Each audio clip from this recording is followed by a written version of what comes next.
Hello, everyone. Welcome to History of Film. We have been absolutely enjoying going over this. We hope you all have been enjoying the experience, whether you watch it live or you catch it later on.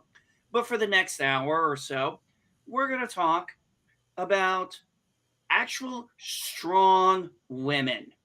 I'm talking women who actually had to break barriers in a really hard age of male domination in front of the camera and behind the camera.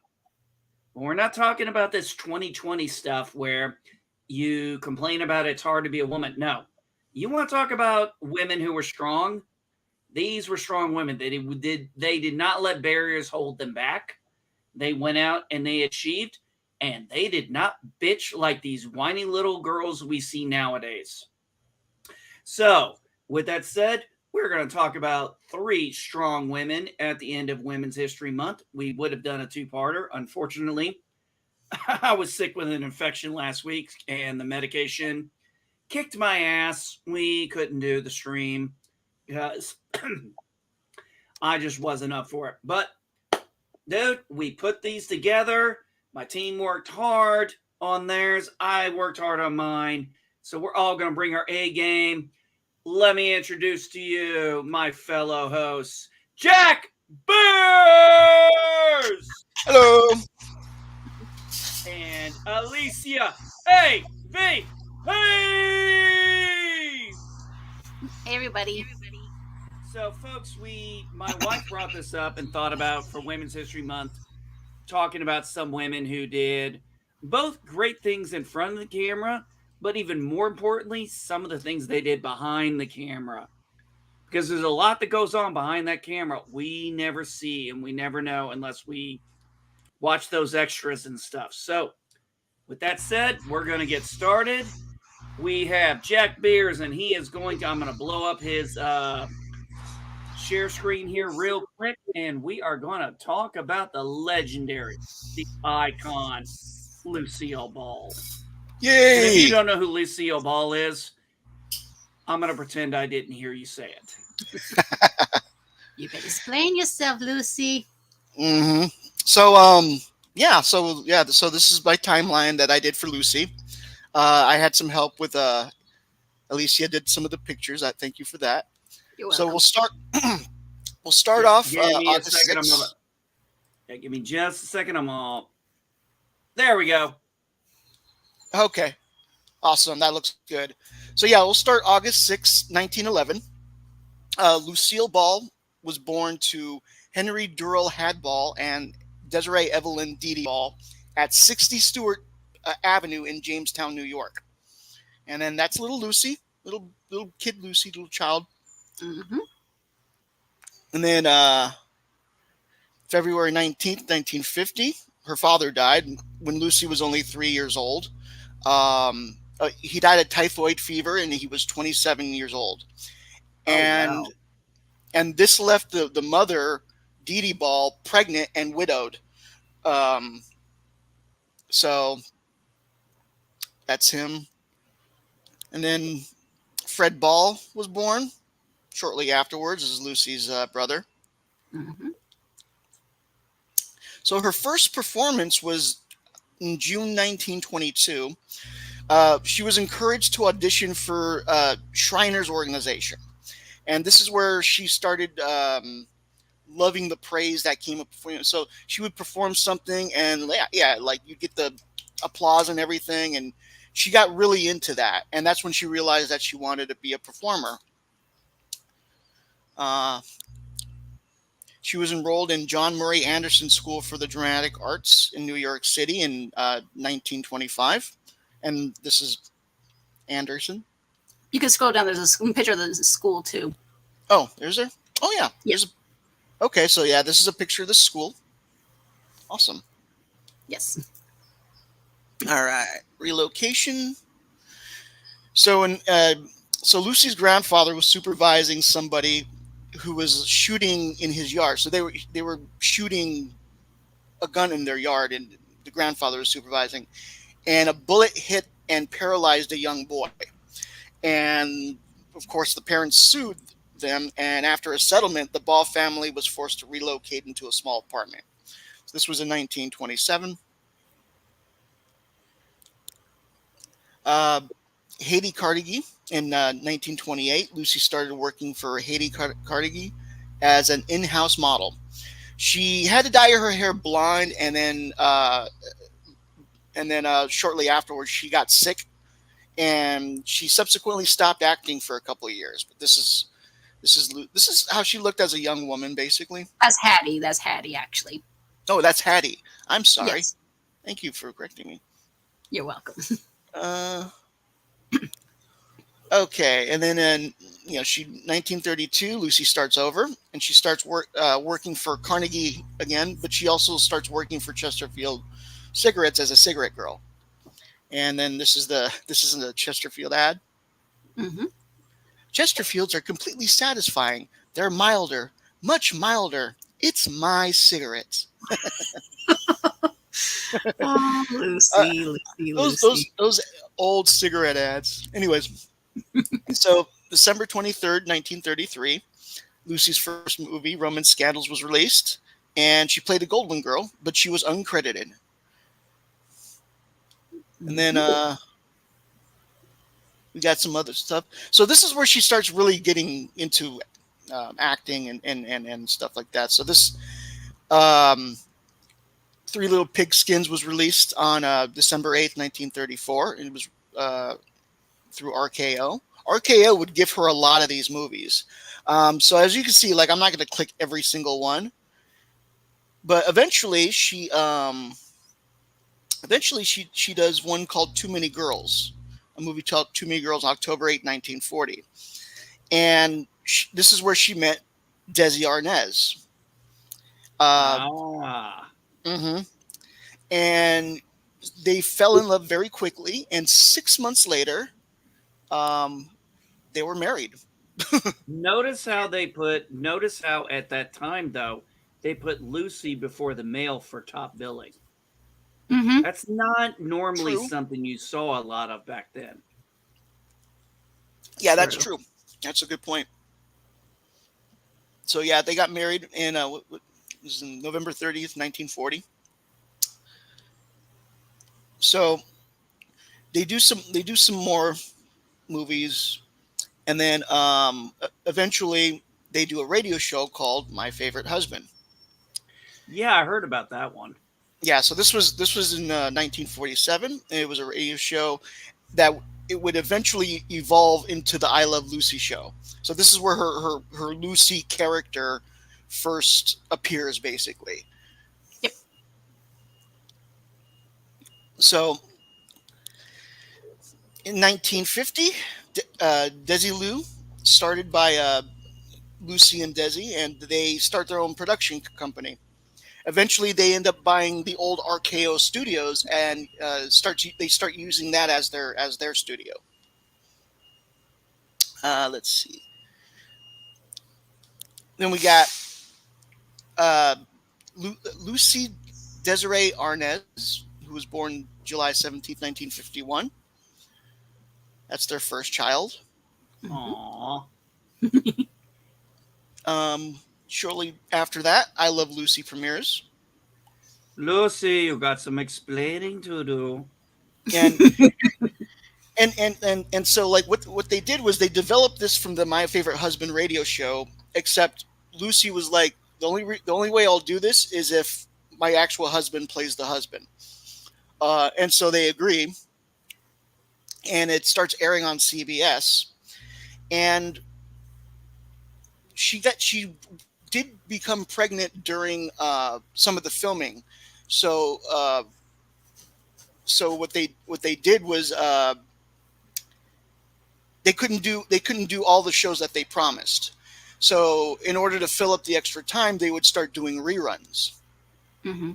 And and in order to do the show, Desi Arnaz took a pay cut in in um, in exchange uh, in exchange for maintaining the rights of the show. So they kept the rights of the show, and CBS would air it, and then every time it would rerun, they would make the money off the ad revenue. Uh-huh. And this is Now how they here's a got rich very quickly. now here's a question because I don't remember exactly. Because they were husband and wife, did they have separate beds or were they allowed to have the same bed? Because the first time we ever saw I that think in anything was the Flintstones. They had I separate think ones. yeah, They I had think in this separate one they're ones. separates. Yeah, yeah, because back then they wouldn't let. They So consider it controversial, yes, to have Yeah, it yeah, was couples. but controversial to have people. Yeah, at that time, and I think people don't realize that when they see it, it's like it was considered controversial to Right. have the man and woman in the same bed. So that they have separate beds. They'd only be like an inch or two apart or so, but they were still completely separate beds. There was one right. exception to that though, was Ollie and Harriet's show where they had them in the same room and sharing the same bed. Because I think the first time I heard that they broke that rule was with the Flintstones. They had separate beds at first. But I think they broke that rule eventually with Fred and Yes, they did. Wilma. They eventually did, yes. Anyway, just a side note there for the times. Yep. Right. Okay. So of course, I Love Lucy becomes a huge hit, and eventually she gets pregnant again. But this time, instead of like giving her, instead of not doing a few episodes or whatever, they actually write the pregnancy into the storyline. Right. So now Lucy's pregnant, in her story, and it was kind of set up to where the same the same day that the episode where Lucy gives birth was premiered, the same day that happened, she gave birth to this child via cesarean section. And so so the second child, Desi Dura, I can't pronounce that, Albert but Desiratio. thank you. You're Yeah. welcome. So by the time he was born, uh, that was basically the baby. Yep. So Mm-hmm. anyway, I thought that was an interesting thing. And then they start doing, they start doing other movies. Long trailer.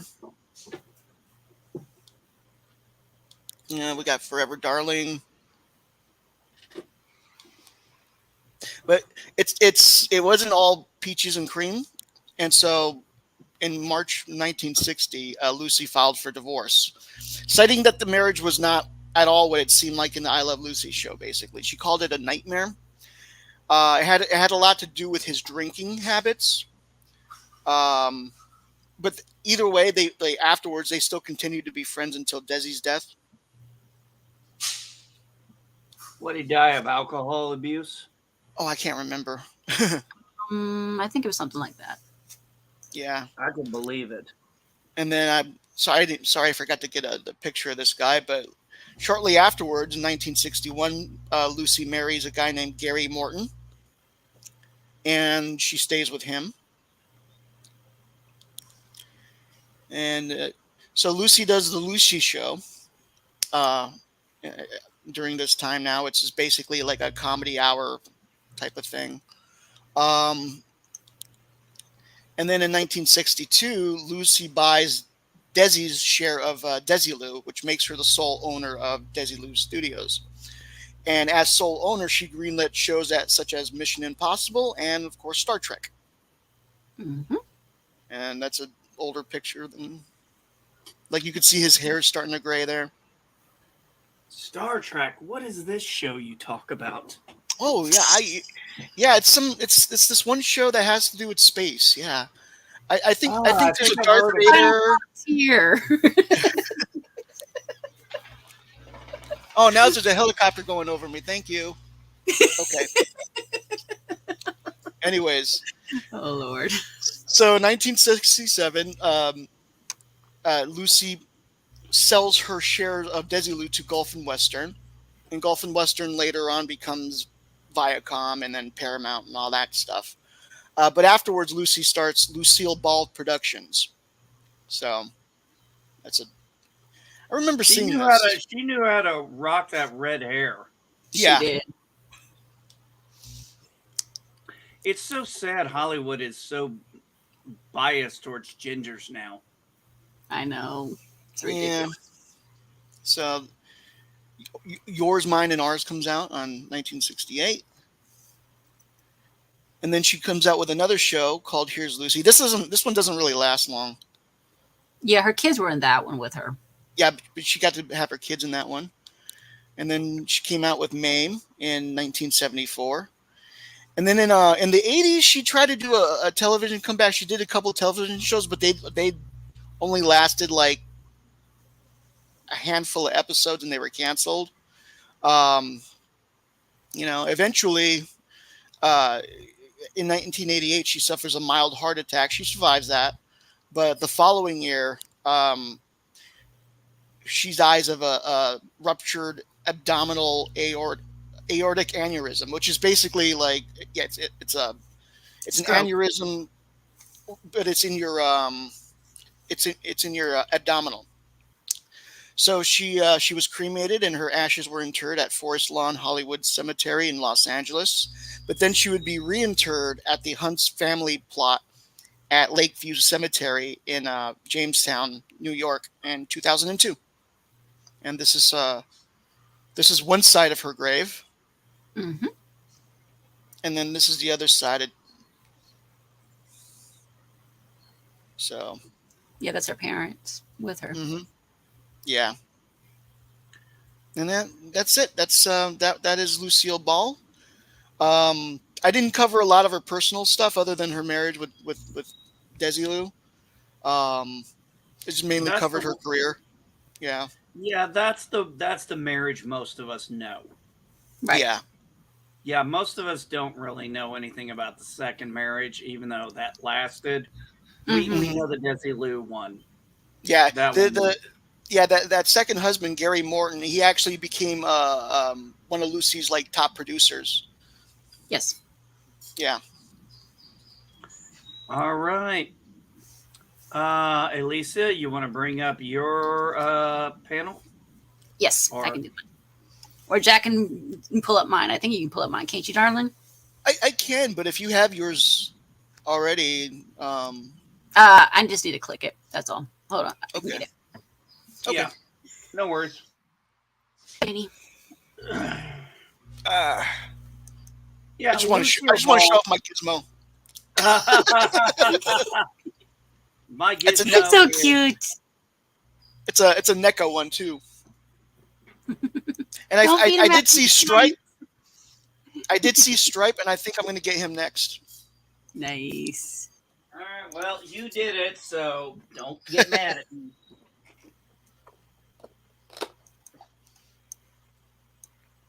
Oh, you got that's the same thing. Yeah, it's the same one I got. Comes with like 4 faces. And then When you remove the eyes, it's scary. It is. It's freaky. Yep, Stripe. When I saw this at the toy store, it was like when I grabbed Voltron or when I grabbed Bill Paxton's character from Private Hudson from Aliens. I was just like, yeah, just bring that down here. Did I know how much it cost? No. Did I care? No. I was like, it's going home with me today. That's That is exactly the what end. when I saw that, that's exactly what I said to myself. Alrighty. All right, Alicia, we have your screen. By the way, I looked at this and figured out how to do those stretch timelines there. Okay. Yes. So this is Mary Pickford, also known as Gladys Louise Smith. So, sorry, Gladys Marie Smith. So she was, like I said, this was her name she was given at birth on April 8th, 1892. And she was actually from Toronto, Ontario, Canada. Canuck. Yep. And 3 years later, her sister Charlotte or Lottie is born. And that is a picture of Charlotte with her. Charlotte's a And then, nice name. yes, that would have been my name, actually, believe it or not, if my dad had his way, but my mom said no. So 3 years later, on August 18th, 1896, her brother John Jack Charles born, and that's a picture of Jack, her brother. He was also an actor like her. I'll explain a little bit when I get to that. So her father sadly died. He had a lot of alcoholism problem, and unfortunately, the three children inherited this problem. So he went traveling, and basically he left his wife destitute, where she basically had to start taking in boarders into the family so they could keep an upkeep. So Yeah, no, you notice a trend here, Alicia. We're yes, noticing a lot of alcoholism in these parents. yes, exactly. So because of this, her mom takes in these boarders, and there's one that she meets, a Mr. Murphy, who suggests that he's a theatrical stage manager for the Cummins stock, who suggests that Gladys and Lottie be given small roles. Will be playing a part of a boy and a girl. Lottie is given the part of a silent part in The Silver King, while their mother plays the organ for these productions. Gladys will play many parts in the melodramas with the Toronto's Valentine Stock Company, and then she'll eventually get some major child roles. And one of the ones that she did was Little Ava, which was in the Uncle Tom's Cabin. Which, if you've never read the book, then don't talk to me about what an Uncle Tom is, because I've actually read the book. Right. So 3 years later, after this endeavor, the family starts going on tour, and they start a family enterprise. They start going on tour throughout the United States via train, performing in third-rate companies and plays. And then after 6 years, she says, if I don't make it successful after this, I'm going to on Broadway, I'm just going to quit acting completely. So that was so they, like I said, they went on tour for about 6 years, and Gladys says, no, if I can't make it, I'm going to quit. But she does make it. So this actor takes a notice of her, and he's also the one that suggests that she no longer go by the name Gladys. He suggests that she goes by the name Mary Pickford. So she no longer goes by Gladys any longer. So she picks a stage name. He picked it for her, actually. So he's this guy, David Valesco, and he basically is the producer of this play, The Warrens of Virginia. And this play, The Warrens of Virginia, was written by William C. DeMille, the brother of Cecil DeMille. So during this, she goes no longer from Gladys to Mary. So this is a picture of the screen, the screenplay kind of thing, where that mentions all the cast. As you can see, her name says Miss Mary Pickford. And then if you look a little bit further up above there it says Mr. Cecil DeMille. That's the same one that did the 10 Commandments movie that we mentioned weeks and weeks ago. But yeah. Mention something about a Charleston Heston movie, and suddenly everyone's a theologist. And Right. if you know what movie I'm referencing, good on you. So in 1909, she actually does 51 movies. Now, these movies are not very long. You think, well, 51 movies in a single year. Well, these movies were really, really short. They were maybe 4 to maybe 15 minutes long, each one. And most of them, she's basically playing like young child actor type characters, because she looks very young for her age. I think that was very common back then for those movies to be. Yes, it was.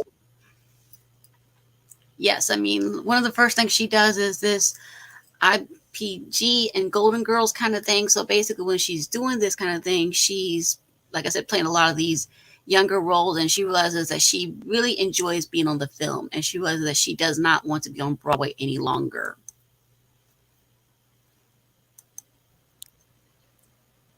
So in 1909, the Biograph Company, which is by D.W. Griffith, screen tested her for the company, it's the New York studio. So they did these Nickelodeon films, which we mentioned weeks and months ago. So basically, these people were typically paid only $5 a day for their acting roles. But the guy was so impressed with Mary's performances that he decides to give her $5 more than the average actor at the time. So she gets a pay raise, and she's getting $40 a week versus, say, $35 a week.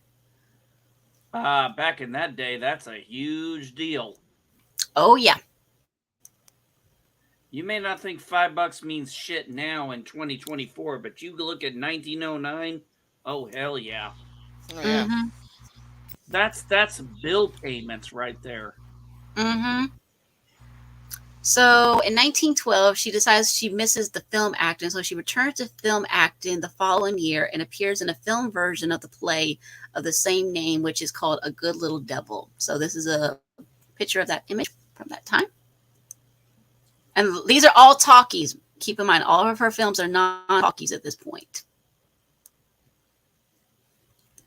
And also, Yeah, I kind of had a I kind of had feeling. So you're saying that was a talkie or that was a non-talkie? non-talkie. Yeah, I kind of figured at this point we shouldn't be having too many talkies. Correct. And if you don't know what that means, you need to go look at our previous history of film when we talked about this.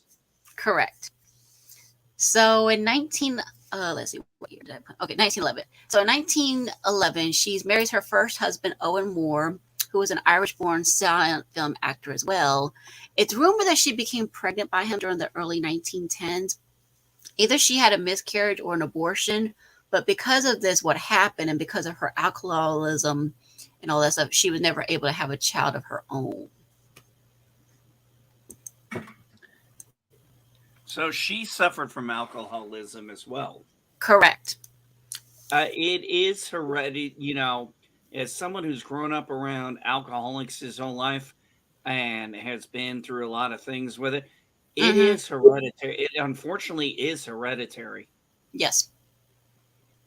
Yes. So in 1914, she does this film called Hearts Adrift. So this one is her first publicized pay raise based on the profits and reviews. So apparently she was doing a lot of research saying, wait a minute, this is making a lot of profit. This is making a lot of good stand-ins. I'd like a pay raise. And so they happily give it to her. Not an easy thing back in that day. No, it was not. No, it was not.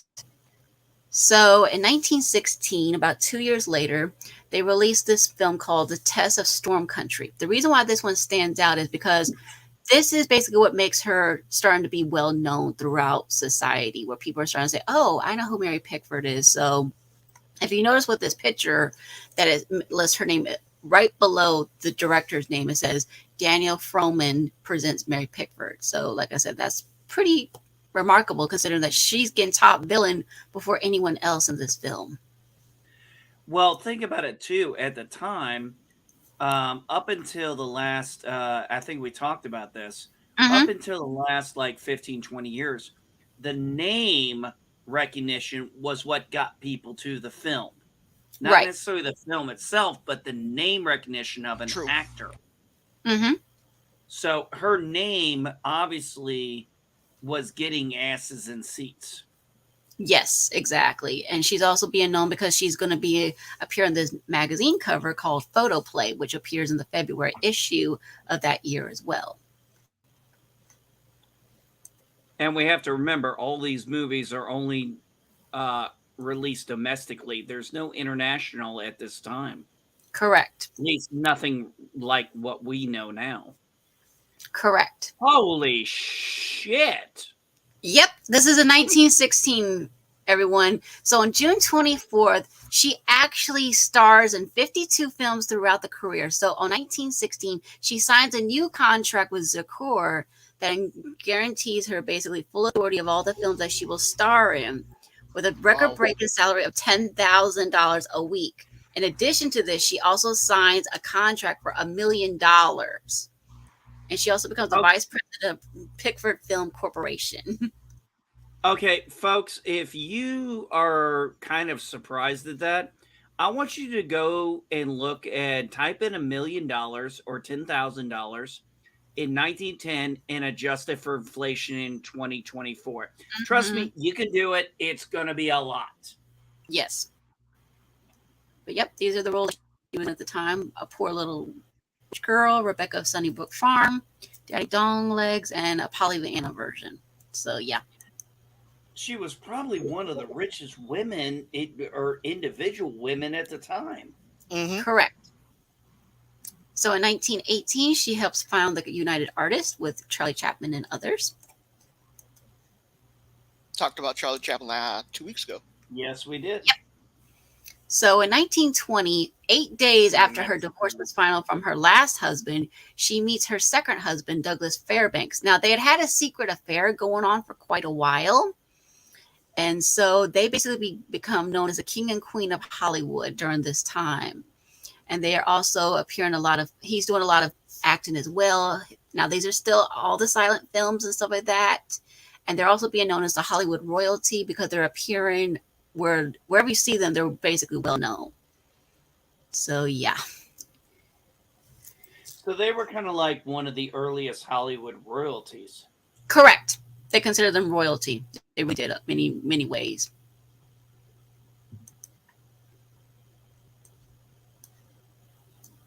So sadly, her mother dies in 1928, and she's also given her first role of where she is going to appear in a talkie. But before she can appear in the talkie, she has these trademark golden curls that you can see here.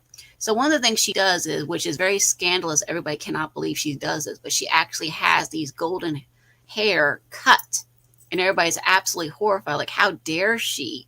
But that's what she was known for. And she says, no, I want to be taken a little bit more seriously. I'm going to cut my hair. And she has it cut. I can actually understand that. Mm-hmm. Hair on women, hair on men is one thing, but I can tell you what, throughout my life growing up in matriarchies with my grandmother and my mother, I'll tell you what, the way a woman holds her hair really has a lot to say about things, more so than men. Yep. So in 1929, she appears in her first talkie role. And basically, she said that basically the invention of sound being added to the films, she claimed that was added sound to the movies would be like putting lipstick on the Venus de Milo. So she's given an Oscar for this role. So she plays basically, like I said, she had cut her hair and everybody's like horrified. But like I said, she wants to be taken a little bit more serious. She cuts her hair and gets an Oscar? Yep. Back when they actually mattered. Mm-hmm. Because I have a feeling none of us are watching the Oscars tonight. No. Oh, that's tonight? Yeah. Exactly. So in 1933, her brother sadly dies of alcoholism and everything. He died over in France, but then they brought his body back to the States later on. The problem is that unfortunately, you see so many of these we've talked about in the past too. These men died of alcoholism. Mm-hmm. There was no AA back then. There was no help for that kind of stuff back then. No. So this was another movie she did called Secrets. Actually, I think her hair looks good that way. It does. So that would be her last acting main role. But she would audition for a live action / cartoon version of Alice in Wonderland by Disney, but it was not made. This was in 1933. So if you remember correctly, Disney didn't do the animated version until about 1955-ish. But she did try to audition. There's not much footage left, but this is one of the few stills that are left of that screen test that she did. And then around the same time in 1935, she starts doing radio shows. So she appears in a couple of them. She becomes the vice president also at this same time for United Artists. And she also produces a couple of films called One Rainy Day Afternoon, The Gay Desperado, Sleep My Love with Claudette Corbett, and Love Happy, and that was with the Marx Brothers. And by the way, if you see this and you're like the gay desperado, that means the happy desperado. Correct. The term had a meaning long before this. Exactly. But yep, and like I said, around this time, she is considered Madam Vice President, and that was one of the pictures that she did when she was working. And then her sister Lottie, sadly, her sister Lottie dies in 1936 of alcoholism as well, of a heart attack. Sheesh. And like I said, the mother's buried there, the brother's buried there, and now Lottie is buried. They're all buried in the same area. Yeah, it's heartbreaking to think about how if we had what we had now, some of those folks might have survived. Mm-hmm. So in 1937, she meets and marries her final husband, Charles Buddy Rogers, and because if you remember correctly, she was not able to have any children, so they did adopt children. They adopted two of them, Roxanne and Ronald. So she wasn't very maternal to the kids, and she would basically say, well, you're not very pretty, you're not very attractive, don't be around me, basically. So she had little to do with these two children, unfortunately.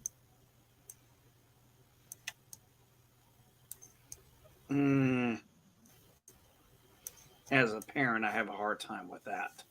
I know.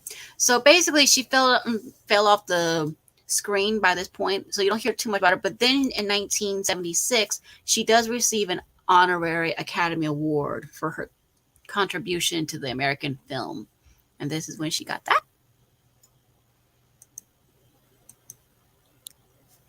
And then on May 28, 1979, Mary Pickford died. I mean, yeah, she'd had an enormous amount of career, but yeah, that was the end of Gladys Marie Smith. And that is where she is buried. She died, let's see, May, June, July, August, September, 4.5 months before I was born. Mm-hmm. Okay. But yep, that is her grave. Okay, that's a little over the top, but maybe It was, but yeah, she was a little over the top anyway. Yeah, I'm a little more simplistic than that. True.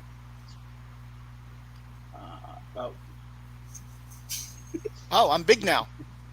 Yeah. I meant to exit full screen here. Hey, Jack, can you bring up mine? Okay. And I'll run through it. I've got a pretty good extensive note, so that should definitely cover us the last 20 minutes. Okay, I was actually very impressed with what I learned. Penny Marshall. Very impressed. But I'm more impressed with what, you showed, Alicia, because that woman did more way back earlier than most men would ever have a chance to be able to achieve. Yes. Mm-hmm. All right. Let's fire this up. All right. So we're going to start here. Actually, I'm going to turn my light on since nobody can see me right now. Well, actually, anyway, no, never mind. We can see. All right. So Penny Marshall was born Carol Penny Marshall, October 15, 1943, in the Bronx, New York. Her dad was a director of film. He was a producer. Her older brother Gary would end up becoming an actor, director, producer. This will come into play later. You also have Her first name, Carol, was because her mom's favorite character was Carol Lombard. Ah, And her middle name, Penny, is because her middle name was selected because her older sister, Ronnie, wanted a horse in the Bronx, was saving pennies. Her mother actually chose the name to attempt to console her other daughter. Now, here's something I found funny. Gary was Christian Episcopalian. Ronnie was Christian Lutheran. Penny was confirmed as a congregational church because their mother sent us any place that had a hall where she could put on a recital. If it hadn't been for those performance spaces, they wouldn't have even bothered. So they got baptized just because they were looking for spaces. Like, oh, baptism. Oh, okay.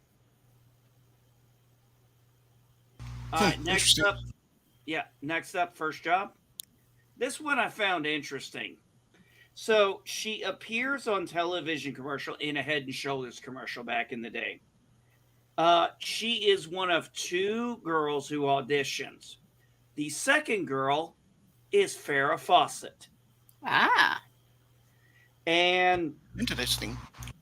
the whole point was they hired Penny because her hair was stringy and kind of unattractive, whereas Farrah Fawcett's hair was more bouncy and everything.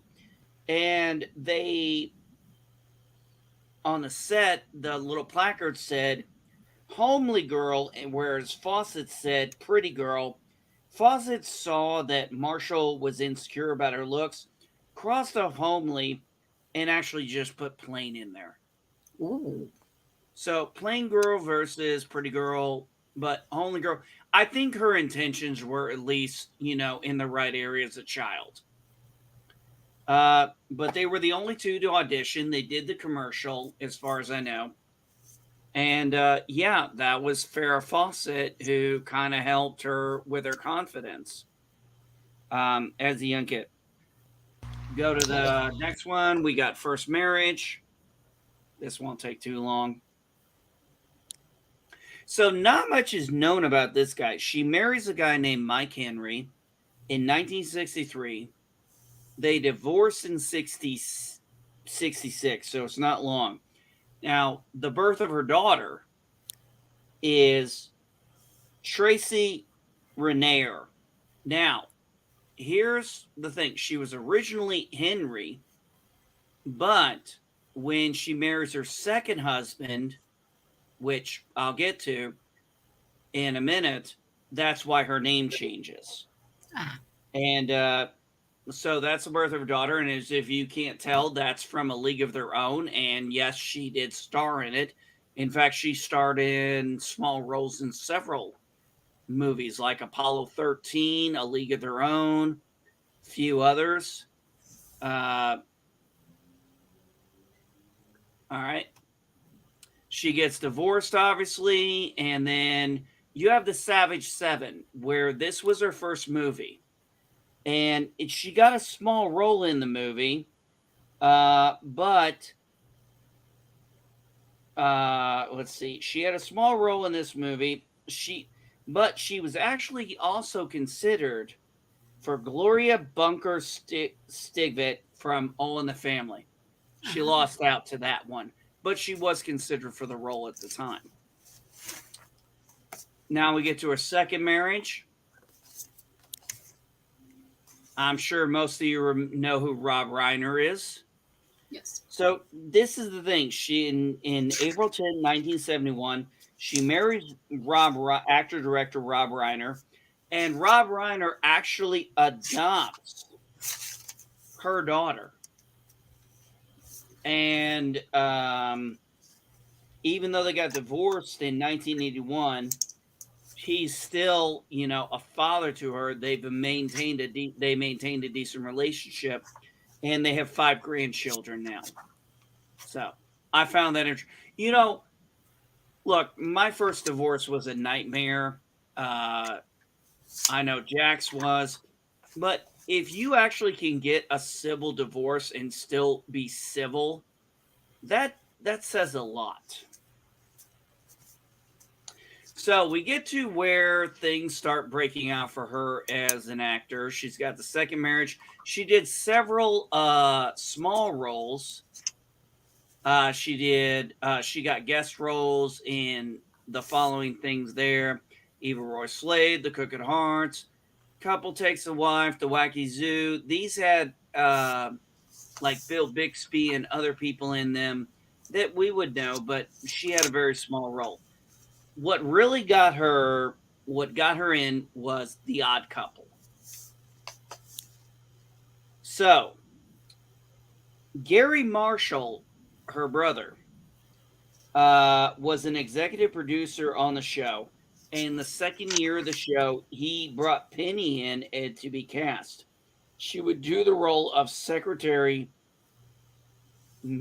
Mirna for 4 years. And that would be her first, set role as far as, an actress. Now we get to her first solo one kind of thing, Friends and Lovers.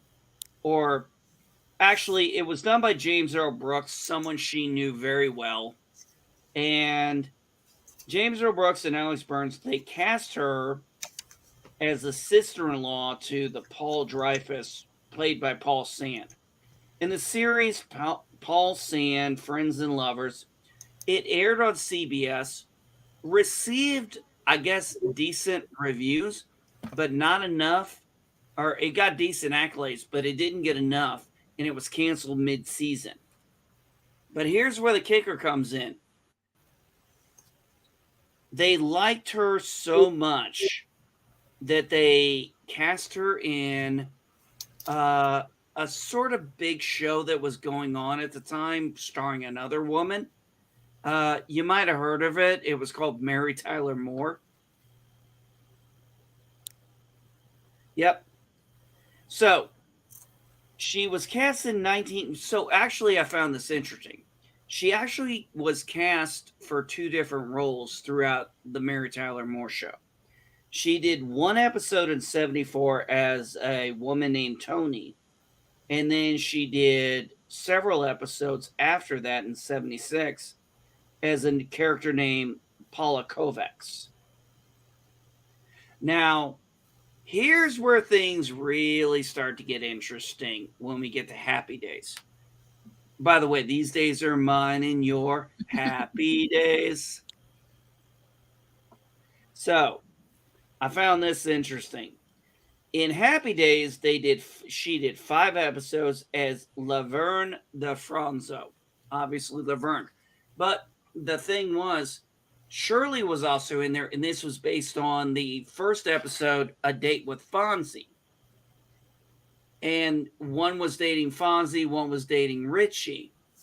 And that was the date. But they ended up doing 4 more episodes later.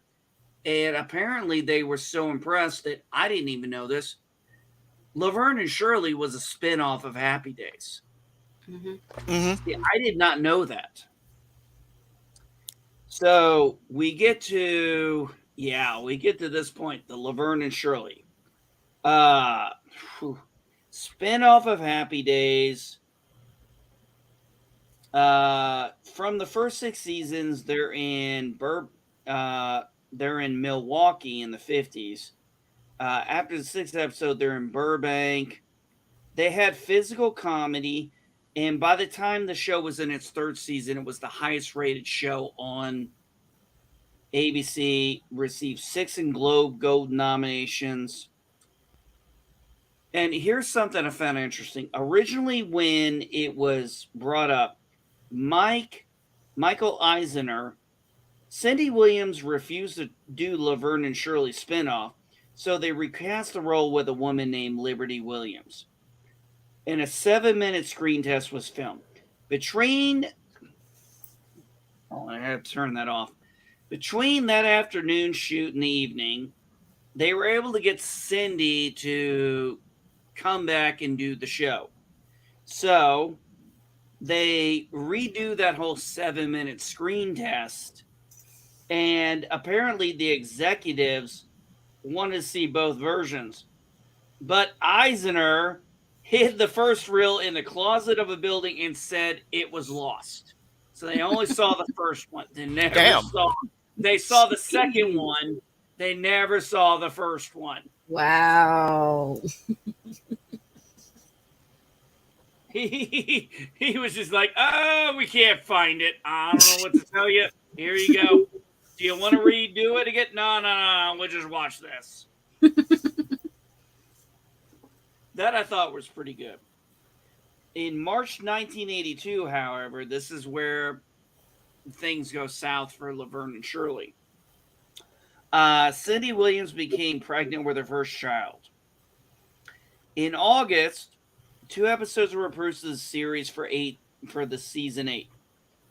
She left the show and filed a $20 million lawsuit because they actually wanted her to work up until her due date. Ooh. She eventually, it was settled out of court, and she was released from her contract.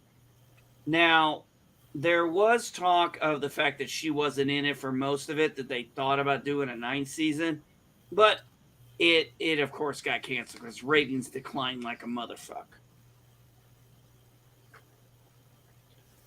So the series continued with 2 episodes with Williams playing Shirley. Then it was just all Marshall. And they considered for a 9th season. Marshall even agreed, but the show just was done at that point. Now, here's where most people are going to actually know who she is without realizing they know her. And that's from her directing and producing.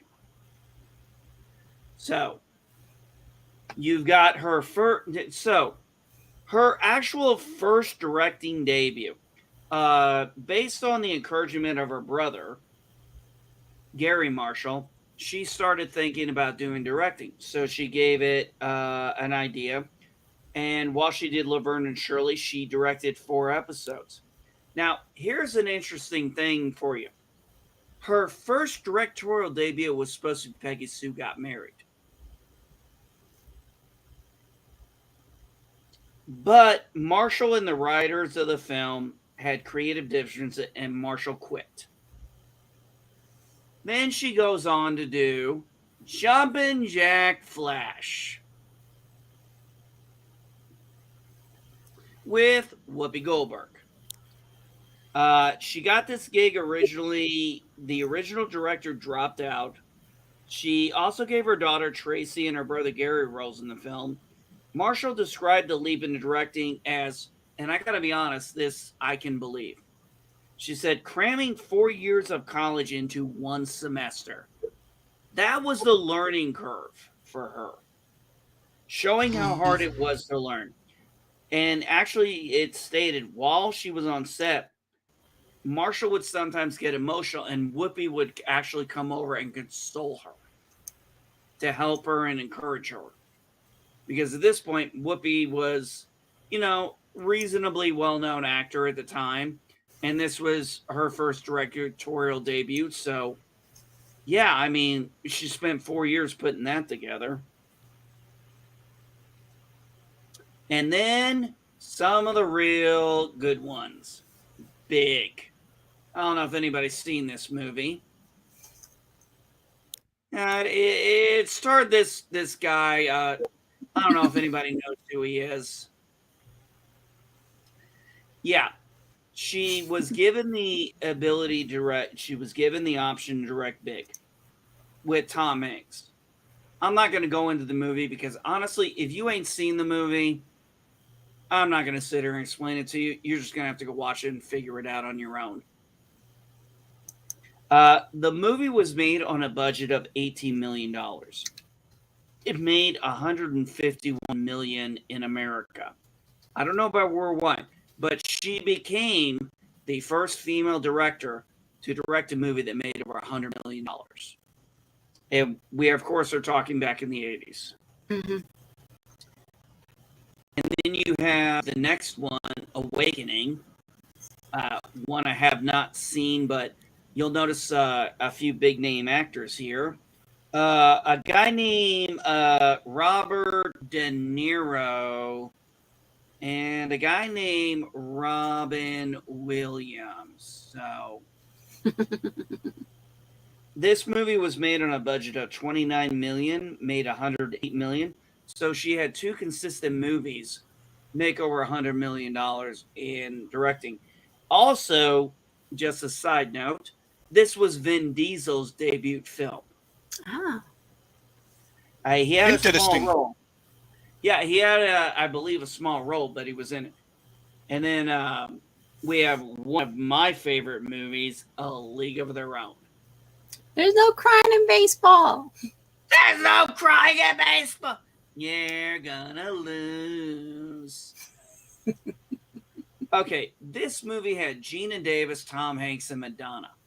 And I mean, let's be honest, Gina Davis was the least known of all of those. And, you know, Tracy Reynes, her daughter, did star in this movie as well. And this movie, something else that is important to note, in 2012, A League of Their Own was selected for preservation in the United States National Film Registry by the Library of Congress for being culturally, historically, and aesthetically significant. So she made a movie that is in the Library of Congress as a director. Nice. And it's a great movie. It is absolutely a great movie. And she, I can imagine, this time Tom Hanks working with her a second time, being years different. I figure they probably had a much easier time this round. Now, unfortunately, this is where things start to go a little downhill. Calendar Girl.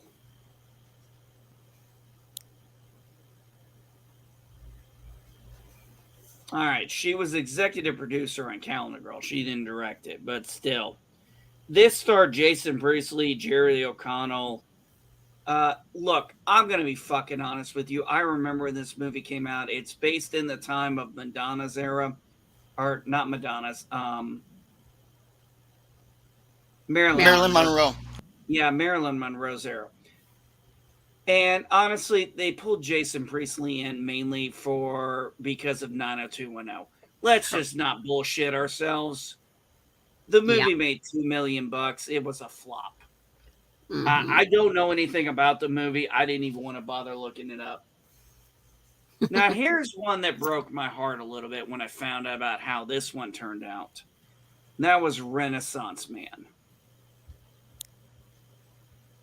Now, Renaissance Man stars Danny Villeneuve. So you notice she has really gotten a lot of movies with some big name actors at the time. This stars Danny DeVito, James Remar, and a very young Marky Mark, a.k.a. Mark Wahlberg. Oh, cool. So the whole point of this movie is he's a down-and-out salesman. He's got a master's degree, so they send the unemployment sends him to teach. He goes to an army kind of boot camp thing, and he ends up teaching them about Shakespeare. And it's really, and yes, I agree with a critic I saw. What does teaching Shakespeare have to do with the army? I'm like, well, maybe nothing, maybe everything. Guess it depends on how you look at Shakespeare.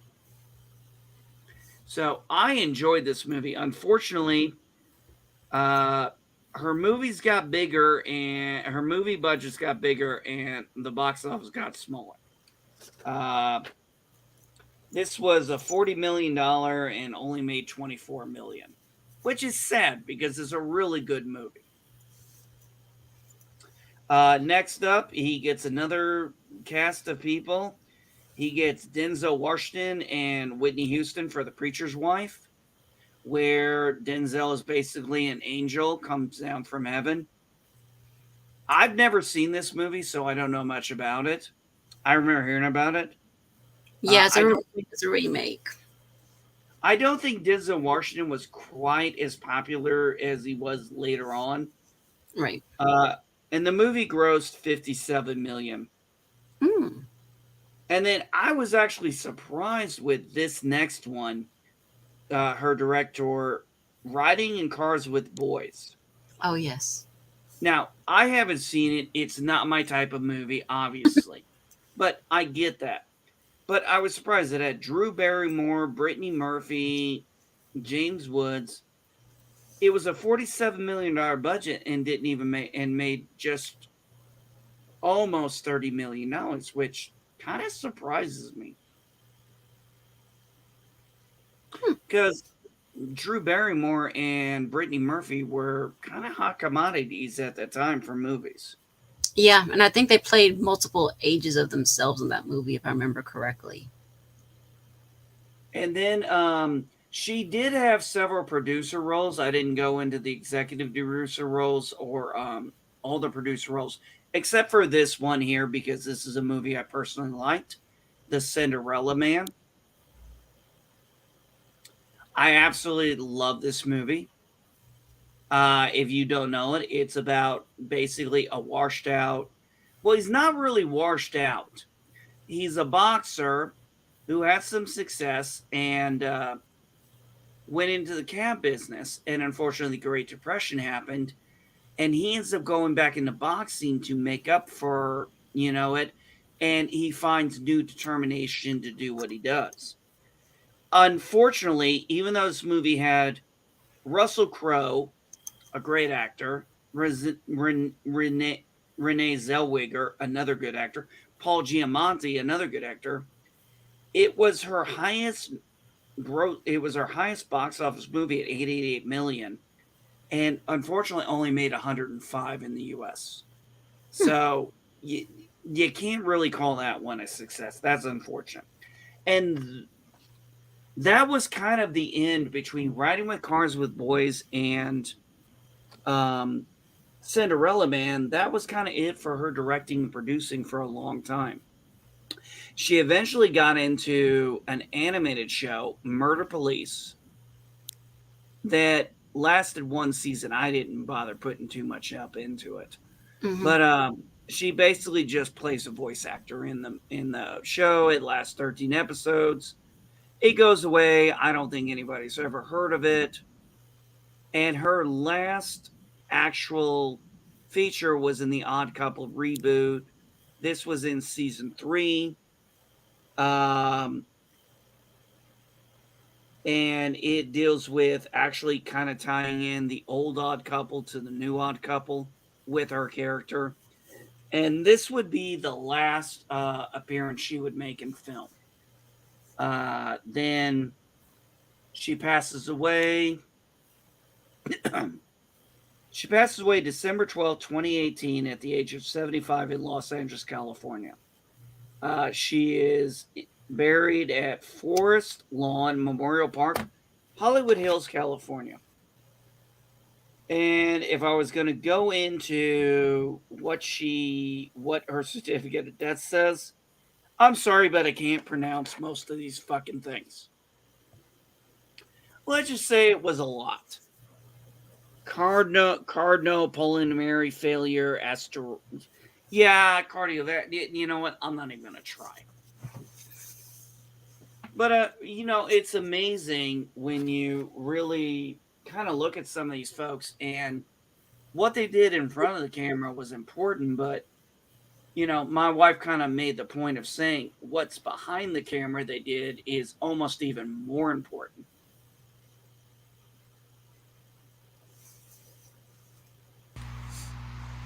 All right. Yep. Definitely. Definitely. All right, folks, we have just crossed over the hour mark, and we managed to get through our entire timelines. Yay! Woo! Yeah, bye-bye. Hey, Pika. Yeah. I love the characters of Oscar and Felix. It just Walter Matthau and Jack Lemmon they had such good. Man, we should do something on them one of these days. because they had awesome chemistry. Mhm. But all right, folks, that is it for us. Do you guys have any final things you want to add? Nope. Don't underestimate the females. Yep, don't underestimate females, definitely. Do it at your own apparel. And just remember, if you live at a house and your mom's there or your grandma's there, just remember who runs the damn place because it's them. All right, folks, with that said, you all have a blessed one. Good night. Live long and prosper.